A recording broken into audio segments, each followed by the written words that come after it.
Hello, everybody, and thank you for tuning in to the Liberty Report. With me today is co-host Daniel McAdams. Daniel, good to see you. Good to see you, Dr. Paul. Well, good. There is a report released just within the last 24 hours, a British report. It has to do with an investigation that's been going on for 7 years, and it was asked for by a Labour Prime Minister, Gordon Brown, and they have just finished it, and it's called the Chilcot Report, and it was released. And, you know, it exposes the lies, and I guess, should we be surprised? I mean, I'm not surprised, but at least it's official. I mean, Chilcot is a respected individual, Yes. and he spent a lot of time on it, and didn't really pull too many punches, and doesn't make Tony Blair look like any hero. So we've talked a lot about the war, but it's interesting that they're catching up. Of course, I think the most important thing that I get from this report is they now know, admit to, the information that even back in 2003 was available to somebody who really wanted to look and make the case for not going to war. And there were quite a few individuals making that case.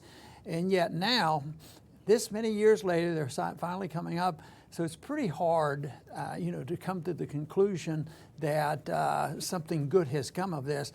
But I would guess the only thing that might be good to come of this, it would just wise up people as to how governments lie their people into wars.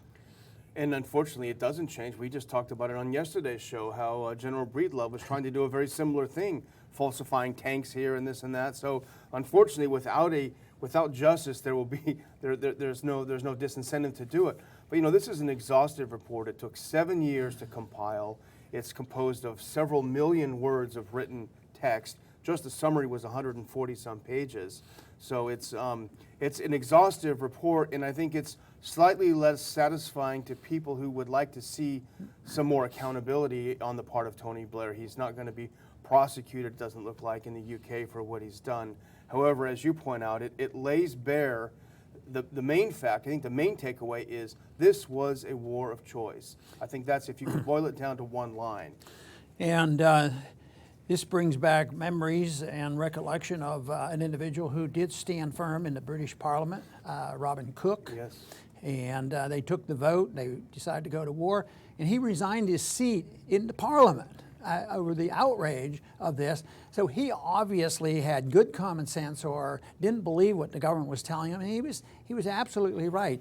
But these people were soon forgotten, but they're to me really the heroes who are willing to stand up and look at it and stand against the flow, because the momentum, you get Tony Blair and George Bush saying the world is coming to end, weapons of mass destruction, he poisoned his own people, none of which was true. Yeah. And the people get all riled up. But like you say, Breedlove has done it recently, but it's done everywhere. The whole thing right now in Syria is all built on an exaggeration. Maybe they are not all lies, but exaggerations, of the great danger of Assad.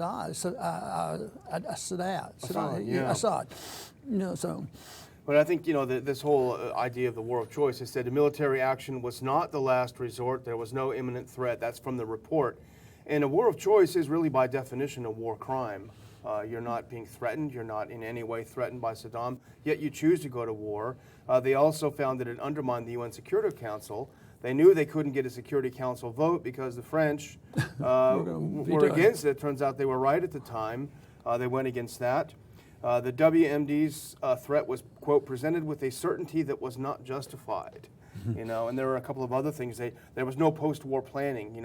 They believed their lies, that we'll be greeted with flowers and they'll sing songs about us and all this sort of thing. So. Well, and the report verifies the fact that Blair was totally misleading to the House of Commons. Yeah. The intelligence reports, we know, and talked about how they doctored up the intelligence reports. They weren't really intelligence reports. But I think one thing is fascinating in this report that just came out is there's evidence that there were people in security, people that were in the Blair's administration warned them, do you know that this is going to probably increase terrorism against the British and American? And that was a fair warning, and it was totally ignored. But that has, of course, been said by others, because it's natural, it's common sense. But they'll do anything to get their war that they want, and that is the big problem. Why we have our big job cut out for us is to overcome all the propaganda. You know, I was going to mention earlier when you pointed out about Robin Cook, but look at the contrast between the two gentlemen. Cook resigned on the basis of his deeply held beliefs that this was a cook-up, and he's gone on to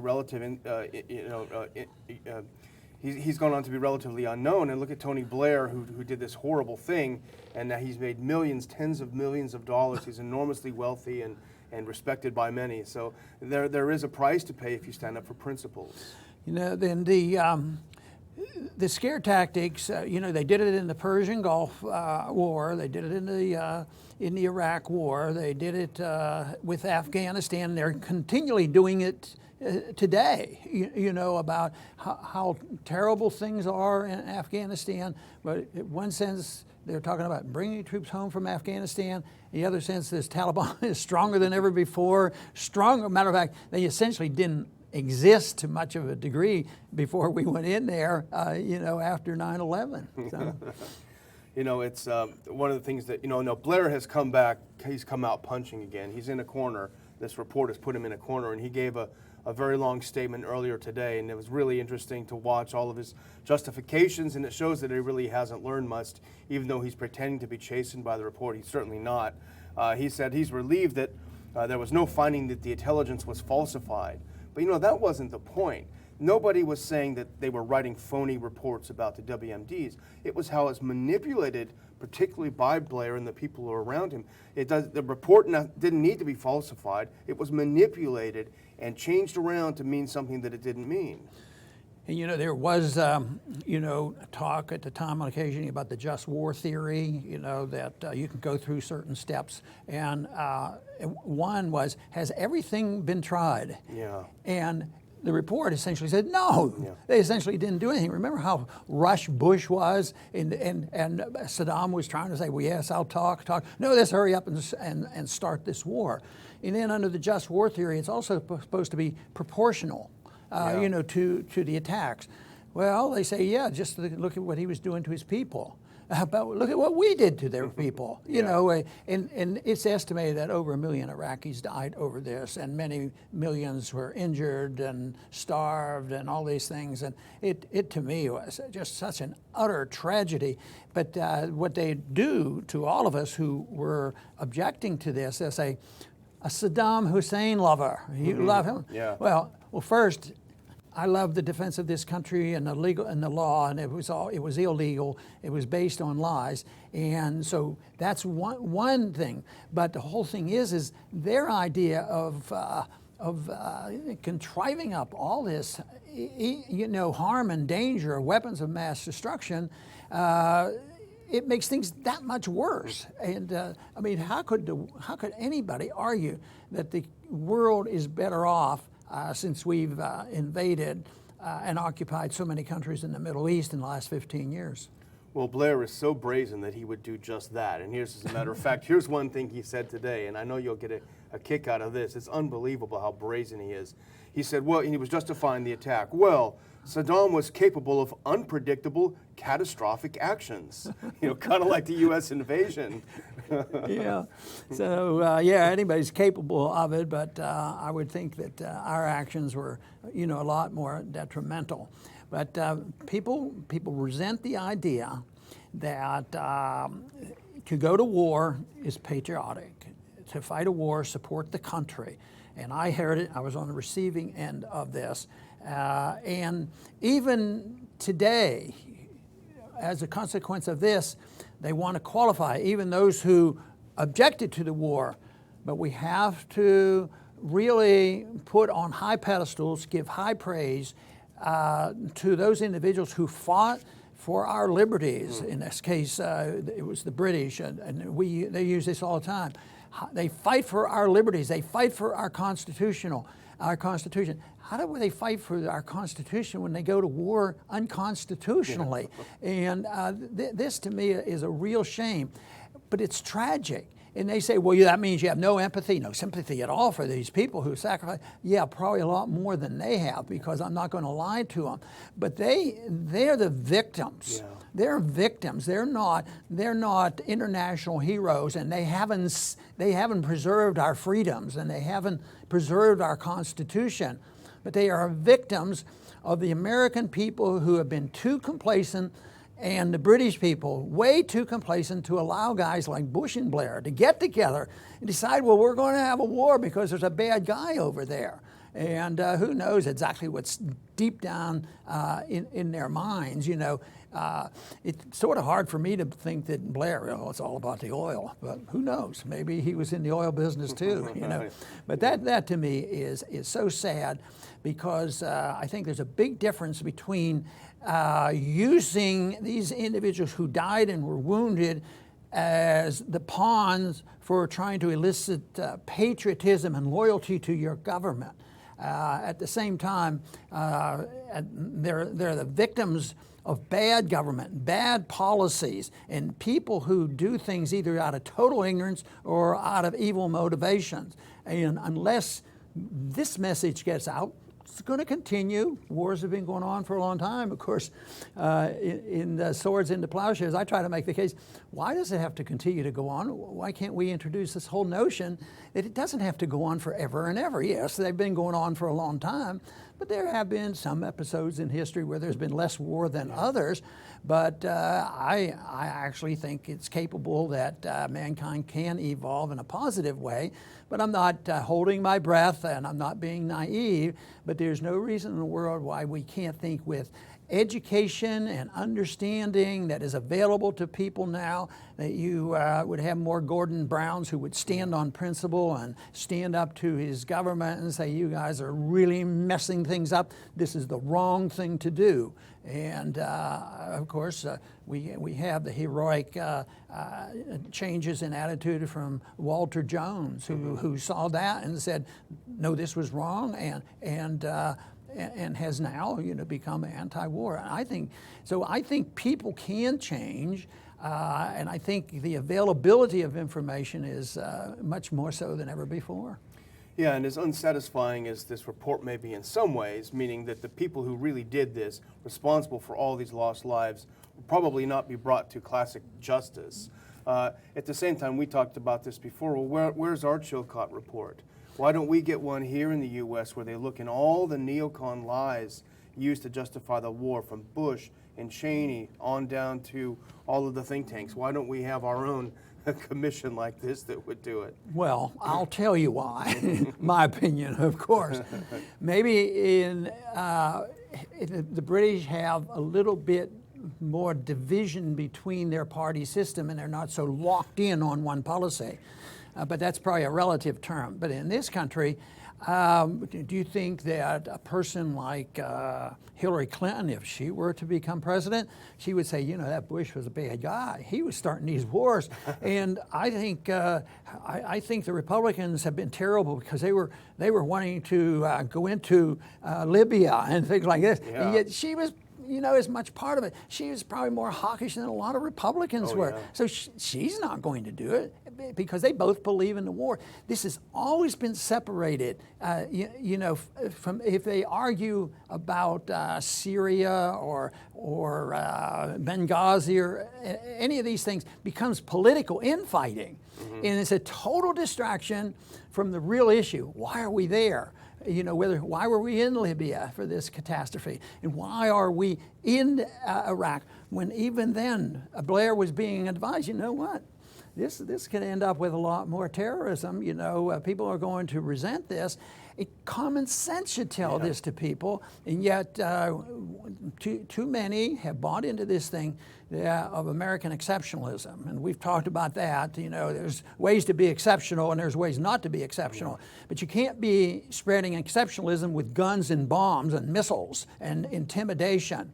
And that is what has happened. So anything we do for some people is, noble and courageous and patriotic, and we do it in the name of liberty, and we do it to preserve our Constitution. That is so removed from reality. Yeah, absolutely. The neocons, it's fun to watch them in a way because, they have been on their back heels today because of this report. And essentially their argument is boiled down to, well, Syria is the example of what would have happened in Iraq if we hadn't gone in and taken out Saddam Hussein. Yeah. And Blair essentially said that. He said, if we hadn't removed Saddam in 2003, people would have risen up against him in 2011, and they would have been suppressed as brutally as Assad suppressed people in Syria. Yeah, well, who knows what would have happened? Yeah. Maybe the locals would have taken care of it. Maybe even a regional government could take care of it. But that would be that's quite a bit different. When you look at our legal rights to go in there, where does the authority come from? But if they don't even want to look at the legality of it in our Constitution, what about the practicality of it? How many dollars were spent? How many people are still suffering? How many people are committing suicide over these wars that have gone on over there? I mean, and what kind of stability do they have? I mean, it's horrendous. And at this very moment, this past week, I mean, there's more people killed, in Baghdad than in years. And anybody who thinks, the president now is talking about, bringing a few more troops home from Afghanistan at the same time, like we mentioned yesterday, that the Afghans want $5 billion a year for 5 years to take care of their problems. And that's not going to help the people in any way whatsoever. Go to Swiss bank accounts. I know we're getting tight on time, but if you don't mind, if we could actually find this one clip, because I think it's just worth mentioning. This is the other neocon reaction when it's shown what a disaster it is. It's all the Iraqis' fault. I don't know if we have that clip here. Here's David Frum, who was the big cheerleader for the war. The U.S.-UK intervention offered Iraq a better future. Whatever the West mistakes, the sectarian war was a choice the Iraqis made for themselves. Wasn't our fault. We had the best of intentions. Yeah, the way things were kept in relative peace, the Assads and the Saddam Husseins.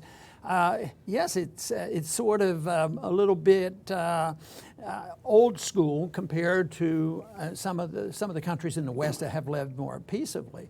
But this whole thing that because Saddam Hussein was not perfect, therefore we want to make things much less perfect and much more dangerous and kill a lot more people. But it is so hypocritical, the foreign policy that we have, because it's not like we've been warned about Saddam Hussein. He was a bad guy and suppressing the people. When he would theoretically may have used some gas, we were an ally of his. Yeah. And we were an ally of his when we encouraged him to take on Iran in an 9-year war. And of course, we were communicating with him when we said, we don't care about the boundaries. If you think you have to go into Kuwait, we're going to have a blind eye to that. And then all of a sudden, turn the switch and say, oh no, we changed our minds. And that's more or less what we've done with Assad too. It's utterly amazing. And then after the Cold War ended, we were half decent with the Russians, and we did commercial adventures. I thought this was great. The West was dealing, and they still do, and maybe that still will help. But all of a sudden, over Ukraine, there was a switch turned on, and we've talked so much about Ukraine. Okay, now we hate the Russians. We have to put more missiles on their borders, and literally individuals would breed love. Breed love, like we talked about. He'd love to have seen things stir it up. And then you have to stop and wonder about why this comes on. Of course, it has been said it is all about oil. That's why we're in the Middle East. And others will say, including myself at least, that it's about war profits and the military-industrial complex. It has to do with a lot of different sentiments, religious sentiments, and it is the ignorance of and the willingness to not live within our law, and therefore it allows our presidents to go to war without declarations of war. We go to war under NATO banners and UN banners. We are so far removed from the restraints that the founders tried to give us in getting into wars. And that to me is a tragedy. But as far as I can see, there's no reason why we can't reinstate those principles. We've lived in a terrible period of time recently, but it's not like World War I and it's not like World War II. And if we continue to do this, somebody's liable to get another World War III. And yet these problems could be solved, but we have to change our attitude, and the people have to believe in peace over illegal and unnecessary wars. That's the big issue, and it's now I think we live in an era where it's a lawless era, and whether it's what the Congress does, what the courts do, we have a Department of Injustice, and we have an executive branch that doesn't give a darn, about the Congress. They just go on, and the Congress doesn't say anything, and the people don't say anything. They get angry, and right now there's a lot of anger, and that's healthy. But believe me, anger itself is not enough. You have to have a substitute for this, and I believe it's available in the libertarian principle of the non-aggression principle. And that is, if you accept that, you can find the answers to just about all these problems. We can't totally change human nature, but if we change the nature of government to prohibit the government from ever initiating force against somebody else in offense, the world would be a lot better off. I want to thank everybody for tuning in today. Please come back soon.